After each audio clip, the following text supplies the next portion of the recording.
Theodore Roosevelt would be proud. In 1903, he established our National Wildlife Refuge System with a 3-acre bird sanctuary in Florida. Today, that system has grown to include the Bisharoff and Alaska Peninsula refuges, 5.5 million acres between them. These brown bears fishing for salmon on the Bisharoff coast are thriving proof of the importance of protecting wild habitat.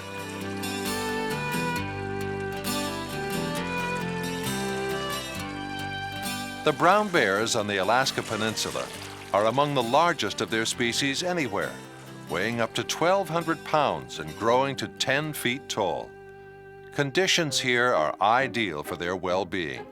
They have plenty to eat, including 5 species of salmon, and they have room to roam and rear their young. Here they're free to do what bears do best. They fish, sleep, fight, and scratch where it itches.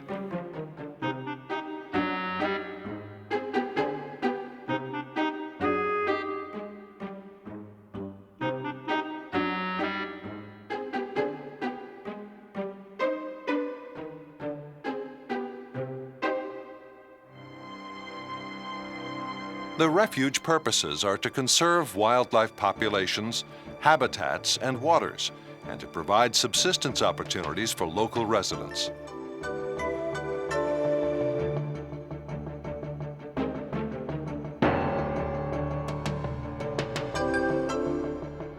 The refuges include a spectrum of habitats from seacoast to alpine peak. In a sense, life in the refuges begins up here, 3,000 feet above sea level. Life-giving waters are gradually released from glaciers, where they've been stored since the last ice age, 10,000 years ago.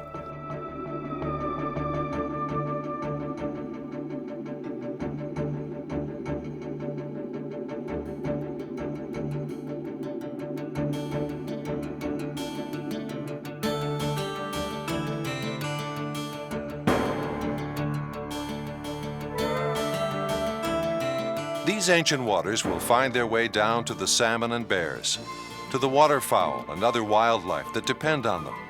They race and pitch down ragged slopes, then slow and spread out in the braided rivers far below, draining valleys carved by vanished glaciers.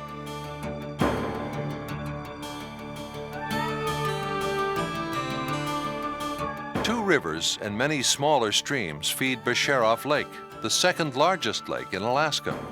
It measures 35 by 15 miles, with the surface only a few feet above sea level. Loons and other water birds nest here by the tens of thousands, and bears feed on salmon along its shores. At Gas Rocks on Bisharoff Lake, huge quantities of carbon dioxide gas burst up from vents in the lake bed. Scientists have shown that the gas comes from deep within the earth in the same region where molten rock is formed. The vents are thus related to recent volcanic activity in the area.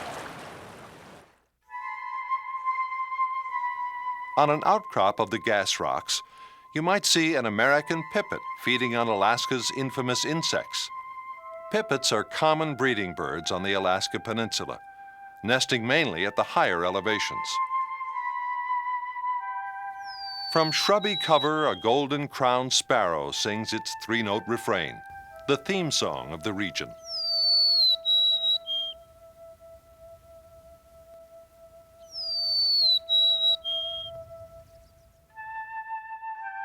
In alder thickets, look for the yellow warbler, common redpoll, and Wilson's warbler. Bald eagles ply the winds along Bisharoff and other lakes, along streams when salmon are running, and along the seacoast. Because trees are few, they often build nests on cliffs. Eagles feed on carrion and waterfowl, but their favorite entree, when available, is salmon.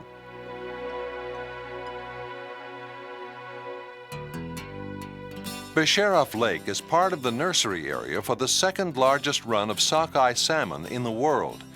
It produces millions of salmon per year for the valuable commercial fishery on Bristol Bay and for subsistence fishing by rural Alaska residents.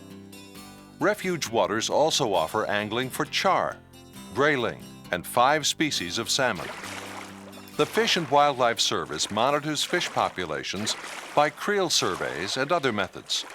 Scale samples help determine ages and growth rates of fish, as seen on this silver salmon.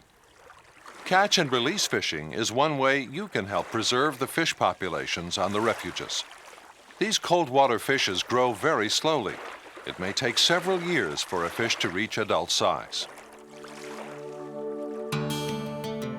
Near Bisharoff Lake lie a pair of unusual low-rimmed craters, one of which is seen here, and a bit farther off the snowy volcanic cone of Mount Pulik. The craters, the Ukinrek Mars, were formed in 1977 by violent explosions of lava and steam.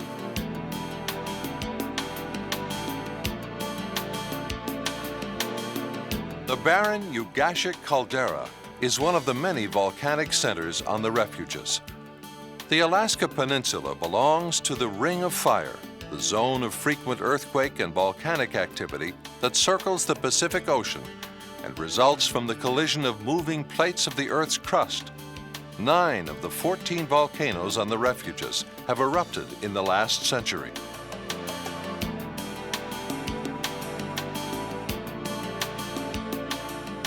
South of the caldera are the Ugashik Narrows, where the upper and lower Ugashik lakes are joined by a winding channel.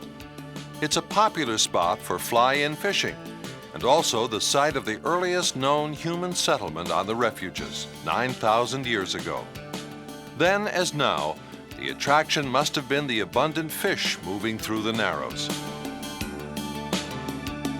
Surrounding these lakes and covering much of the land area of the refuges is the Arctic tundra, the predominant life zone on the Alaska Peninsula. Tundra consists of spongy mosses, lichens, and other ground-hugging vegetation. Blueberries are eagerly eaten by tundra wildlife, from tiny voles to lumbering bears. Nagoon berries are another favorite.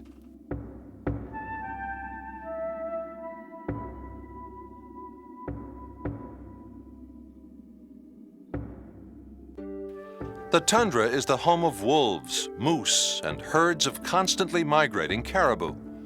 In turn, these species attract subsistence and sport hunters and wildlife photographers.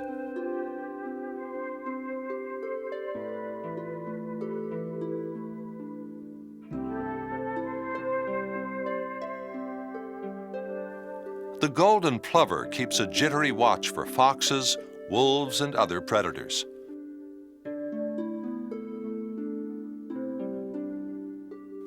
Like other tundra birds, golden plovers nest on the ground, where else, and rely on camouflage for protection of themselves and their young.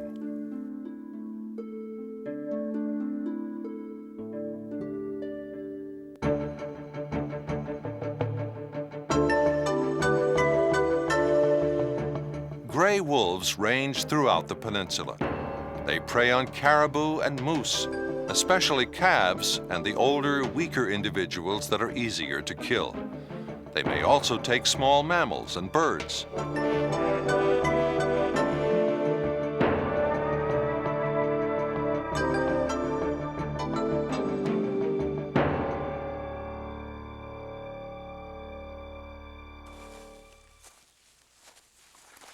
Subsistence and sport harvest of wildlife on these lands is older than the refuges themselves.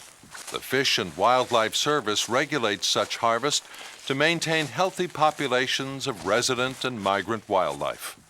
Smiley Knutson, a local resident and native Aleut, knows the special meaning of fishing and hunting. I grew up with salmon, and salmon has always been a part of our traditional lifestyle, and they come back in 2, 3, 4, 5-year cycles, head back up to their lake or creek of origin to spawn. Once they've reached this area, then they spend a lot of time making a lot of nests by working their tail back and forth over an area to wash away the smaller gravel and make it sort of a depression in the gravel where they lay their eggs, and then the male comes along and shoots the sperm and then eventually die. We've always traveled to these areas to where we know the redfish are, and usually catch a lot of them, split them, and dry them. It's special food to us. And not only that, traveling to where the salmon are is usually where we find a bear to hunt too. And it's always been a tradition to hunt bear. And the bear feeds off the salmon late in the fall like this and build up their body fats to hibernate. And we harvest the salmon because there's no body fats, and yet we harvest the bear because there is a lot of bear fat.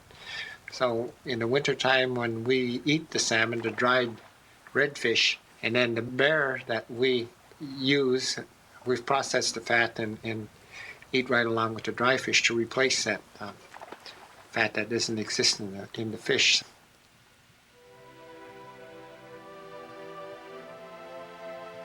Caribou, along with moose, is a big part of our staple food. We like caribou meat because it is lean. I've always hunted caribou, and I think of a caribou as a gorgeous animal. Usually, you'll almost always find them walking into the wind and out in the open, because I think that they know they can outrun anything that comes after them. Oftentimes, when they're excited, they'll prance stiff-legged, which is what I like to see, the way they run stiff-legged. They have a wide hoof spread that's designed for running on crusty snow, and helps them when the ice is clear too, to get a good grip, and they've adapted well to the tundra.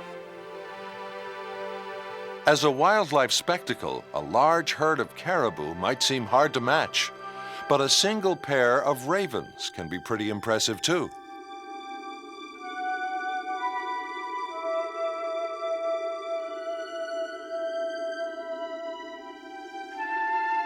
You can find ravens anywhere on the refuges, but the Pacific Coast region is a particularly good place.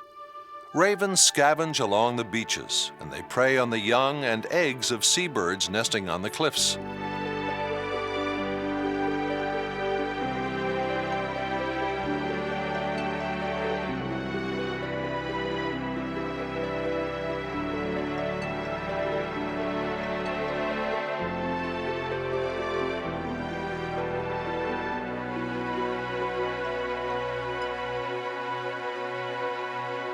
On cliffs like these at Puali Bay, seabird colonies include common and thick-billed mewers, puffins, and kittiwakes.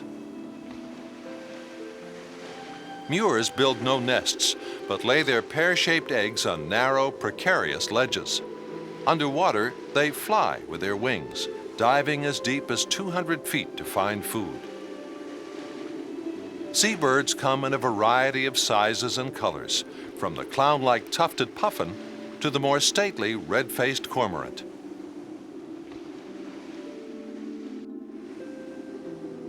After the Exxon Valdez grounding in 1989, 400 miles away, some seabird populations on the refuges fell by 50 to 60%. Today, most visible surface oil is gone. Birds are coming back. The peregrine falcon glides along the beaches in search of an unwary shorebird.